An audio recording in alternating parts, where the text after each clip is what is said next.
Hey guys, it's Danny. Today is a wonderful day. It's quiet. Both of the windows are open. If it gets very noisy, I'll close them, but I just love having my windows open. I can feel the fresh air. When I'm recording, it's really nice. Anyway, I thought it's a great day to film some videos. So hopefully I'm gonna film a whole bunch of videos today. I wanna start off with this beautiful but very bushy Cattleya orchid. This is my Burana Beauty. I showed it to you in one of my short videos this week. And if you're older on my channel, you already know her. You know it's a very fast growing Cattleya. Currently has 5 directions of growth. And I actually recently divided it. Can you believe it? This is just a fraction of what it used to be. And like 3 years ago, it was just 4 pseudobulbs. I have never seen a faster growing Cattleya, to be fully honest. But oh, look at that. The orchid, even though recently repotted and divided, it's already kind of threatening to grow out of her pot, because that's just its nature. And since it's growing super fast, I'm really sure that in a few months, I'm gonna have to do something about it. Might as well do it now. I'm gonna explain why. So today we're gonna repot this beauty as it is. I'm not gonna divide it into a mammoth of a pot. Hold on, let me show you. This guy that I just received from Repot Me, my longtime collaborators, they do send me their new stuff to have and to try out every time they come up with something new. And recently they came up with I do believe it's a 8-inch orchid pot. It's a big guy. This would be 20.3 centimeters. Yeah, it actually says on it. I never noticed this. 8-inch, 20.3 centimeters. It is a mammoth of a pot, but it is an orchid pot. Has slits, has an air cone. It's not tall. We're gonna talk about it. I wanna pot it here and I'll show you the decorative pot. But anyway, let's just go ahead and spend some time today. Maybe you have something to repot as well. Pause this video, get your gear ready and let's just repot something. It's such a nice day. And while you're at it, why don't you give this video a like and why not subscribe? I do post very, very often. Right, so let's get to repotting orchids that you recently repotted. Is it okay for the orchid? Well, if you perform the repot soon enough and the orchid did not have time to adjust to its new pot, then it's absolutely fine.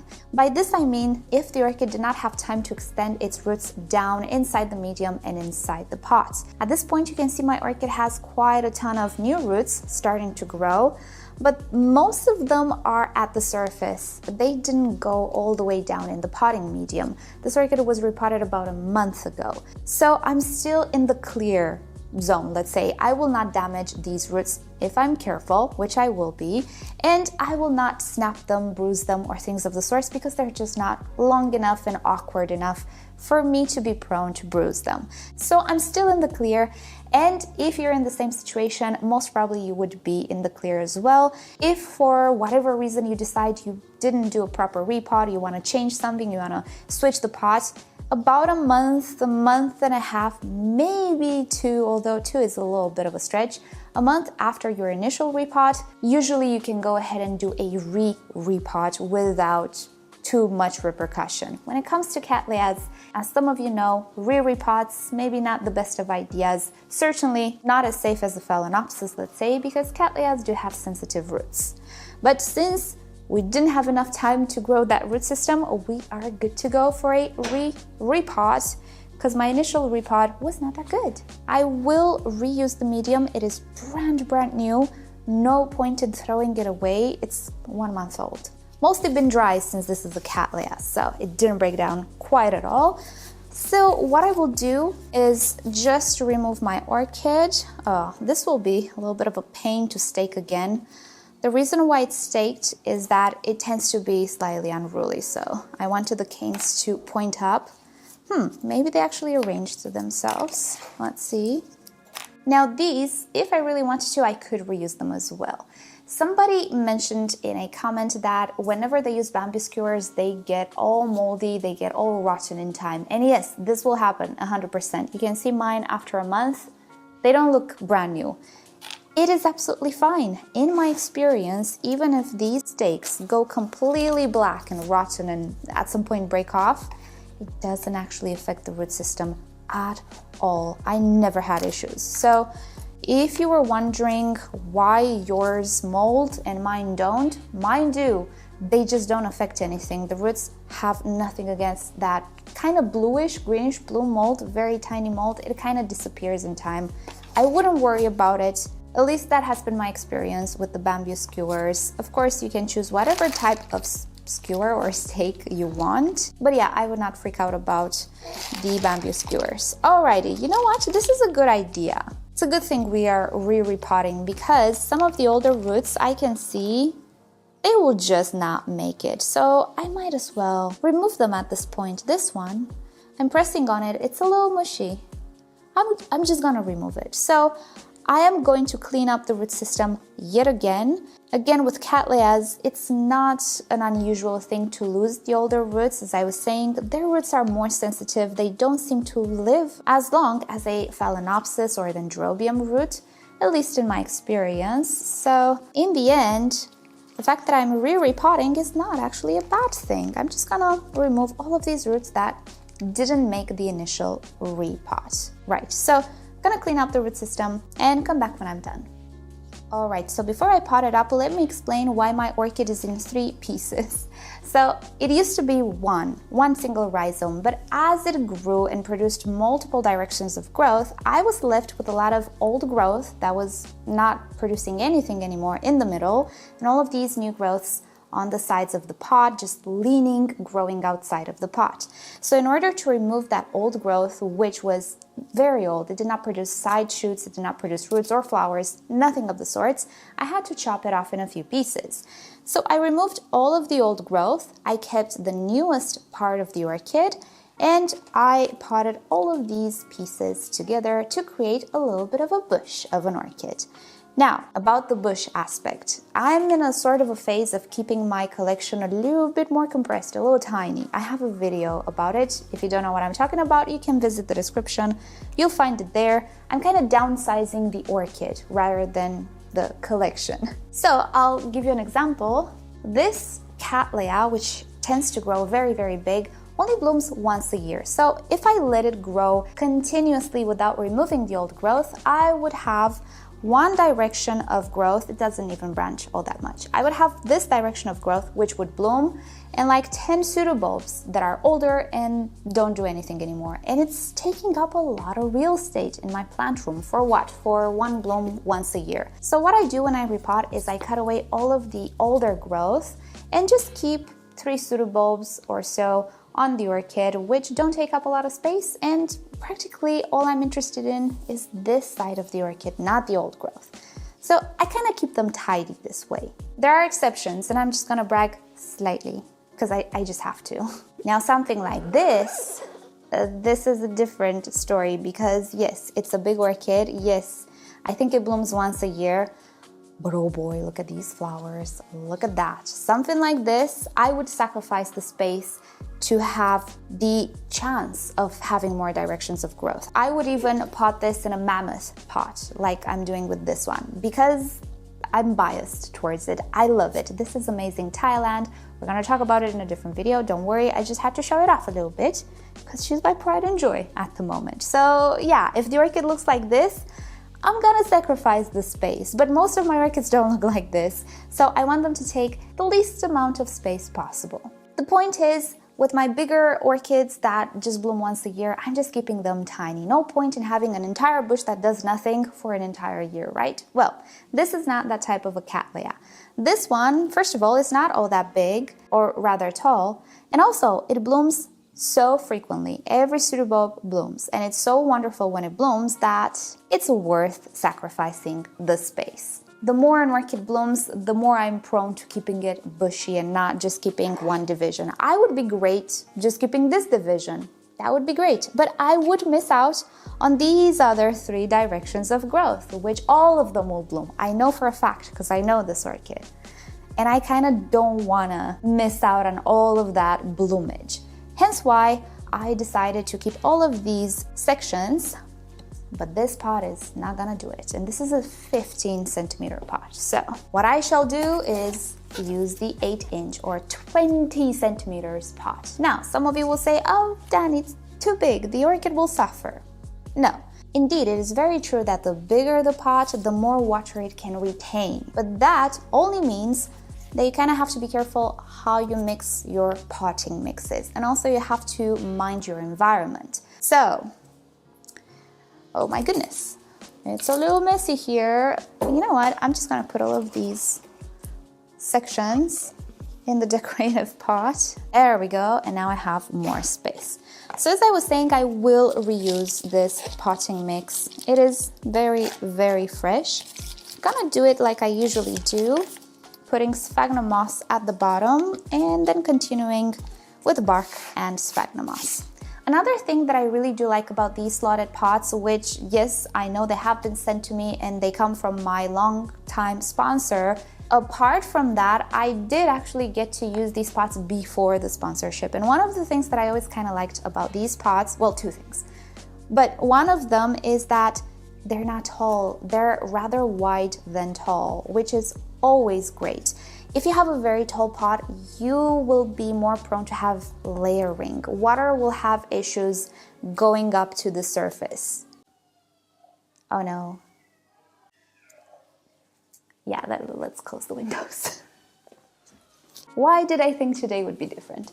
Anyway, so as I was saying, the taller the pot, the more layering or the more obvious the layering will be. Whereas if you have a pot which is rather wide than tall, the layering problem will not be so bad. This is one thing I like about these pots. The other thing is that they don't have a lip, they don't sit raised. And if you know how I water my orchids, by leaving a little bit of water for the moss to absorb, I was about to say absorb. So leaving that layer actually helps me. And if the pot is raised, then the moss will not be able to pick up every drop of water. Since this is not raised, it does pick up every drop of water. But that's just something that works out just because I water the way I do. And yes, you're gonna have a video about how I water down below in the description. Right, let's see how we arrange the orchid, because I do remember I put it in a very specific way, kind of like a puzzle. Let's see if I remember it. I think this was on its own, and I think I need to start with these two. Okay, so I connected the pseudobulbs, I remember, temporarily, just so I make one piece out of the two. And then I placed this piece, I think on this side, kind of like this. This is just temporary as I'm holding the orchid. And then let's continue with the medium. And yes, I will obviously need more medium. Cases like these, when I wish I had 3 hands, I do remember having some issues potting this orchid initially, but what to do? We'll figure it out. And another thing that I remember I did was to temporarily stake it, even though I didn't finish up with the layers of medium, just to stay in place until I poured the medium around them. What I'm doing is pinning the pseudobulbs to the stakes, and I'm doing this on the older pseudobulbs which are already mature and rigid and they don't get damaged by the clips. And look at that. I think that is very close to how I would like the orchid to be. Yeah, I would love it if it were just a little bit more consistent with its growth.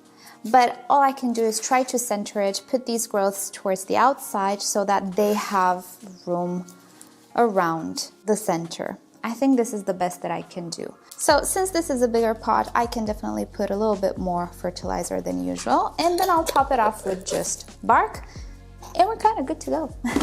I discussed this in an Oncidium video, I do believe. I'm personally not a fan of orchids that come with tremendous amounts of roots, almost root bound. I know many people get excited because, oh, look at those roots, the orchid will be okay. It's not gonna get dehydrated, it's not rootless. Well, paradoxically enough, I do believe, and in my experience, those are the orchids that are most prone to becoming like rootless and to give you the most headaches, because with orchids such as Cattleyas and Oncidiums and a few others, those roots will just not adapt to the new medium, or they will get damaged during repotting and they will die off. So after a month or so, or maybe a little more after you repot, you will discover all of the roots of the orchid start to rot off. Oh no, all that beautiful root system now gone. What did I do?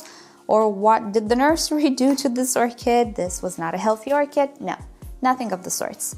The roots just did not adapt, and that's absolutely normal. It happens a lot with all orchids, but there's a difference between having 3 roots not adapting, you don't even notice them, and having all roots not adapting. The more roots your orchid has, the more roots will not adapt. And since we don't work with unlimited pot sizes, the more roots will break down in a pot like this, the more it will affect the orchid. So in that video, which I don't remember which video it was, maybe it was the how to care for oncidiums one. I really don't remember at this point. I have 2,000 videos. But I was saying that what I like to do with orchids that have a lot of roots is initially cut away the oldest roots, no matter if they're alive or dead. Just cut away the older roots on the older growth, leave quite a consistent mass of roots, repot the orchid, put it in its pot, wait a month, then unpot the orchid and see what roots made it, what roots didn't, because in about a month, the roots that will not make it will completely die off. So you'll be able to definitely tell which ones are alive, which ones are dead. Hence, you know, there we go. The proof is in the pudding. We repotted this orchid after 1 month. There we go. We have some roots that didn't make it. And it wasn't because I transitioned it to a different type of medium. No, I have this orchid in the same type of medium for 2 years at this point, more than 2 years. The roots just don't make it on Cattleya orchids. It's how the orchid works. It's not gonna happen on a Phalaenopsis. Maybe not gonna happen on a Dendrobium Phalaenopsis type or even Nobile. But with Cattleyas and oncidiums, it does happen quite a lot. More often than not, you'll have a whole bunch of roots dying.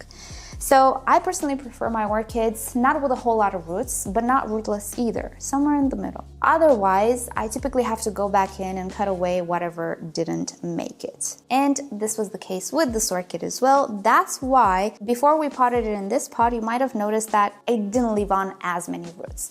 That is absolutely fine because we have a ton of roots just growing, and these guys are fresh, powerful, and they will adapt to this particular medium. If this happens to you, don't worry about it. It's how the orchids work. And you know what? I think it looks good. Pretty central. I could have gone a little bit more central, but you know what? It's okay. It's okay. Could have been better, could have been worse. So I'm just gonna leave it like this, give it a good water, and let me show you the decorative pot. Now, one of the inconveniences with big pots like these is that you cannot find decorative pots, right? Well, all of my decorative pots, by the way, are found locally. I don't order them, I just buy locally, so I cannot tell you where to find these pots. Try to go to your flower shops or garden centers. Maybe you can find something you can use as a decorative pot. So what I found was a little bucket. This is an aluminum bucket and it's super light, and guess what? It fits this mammoth of a pot. Look at that, isn't that nice? It says something on it. Flower market, established in 1987, seed stem blooms. That's cute. We don't know what flower market they're talking about, but we don't care either. It's cute, right? And bonus, I will have to maneuver the orchid, but if I so desire, I can actually hang this little bucket somewhere. I'm not going to, but I could do that. So there you go, the decorative pot will just be a bucket in this case. It's super light, even though it's super big. There you have it. Just be creative about it. My decorative pots are not necessarily decorative pots. They can be many other things. Also try IKEA, because IKEA has all sorts of metal. I prefer metal, really. Clay is very, very heavy for my shelves. Plastic I'd rather not buy. And if I have something metal, that's great. It's not heavy, it's durable, and typically it doesn't harm orchids. I had unglazed, I guess, aluminum. Even though it started to rust here and there, absolutely fine, didn't affect the orchids. So yeah, just try IKEA or your local flower shops or garden centers. So what I'm gonna do is give this orchid a good watering and set it there. I have a little stand there. This is where I'm gonna grow it because, I think it can fit on the shelf, but I wanna make it a statement piece. I already have some new growths with sheets that are gonna bloom like in a couple of months.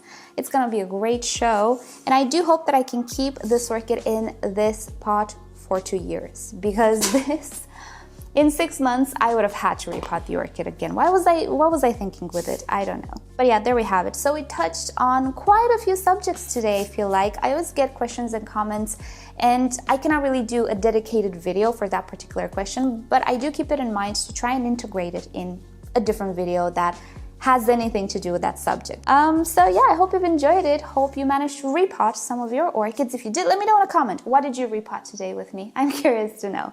So that said, thank you guys so much for watching. Hope you have a lovely day. Subscribe to my channel for more orchid videos, tutorials, experiments, updates, and other fun orchid subjects. If you wish to support the channel, do consider becoming a member or visit the merch store linked down below in the description. You can also follow me on Instagram and Facebook. It's always nice to stay in touch there as well. And I'll see you all next time. Bye!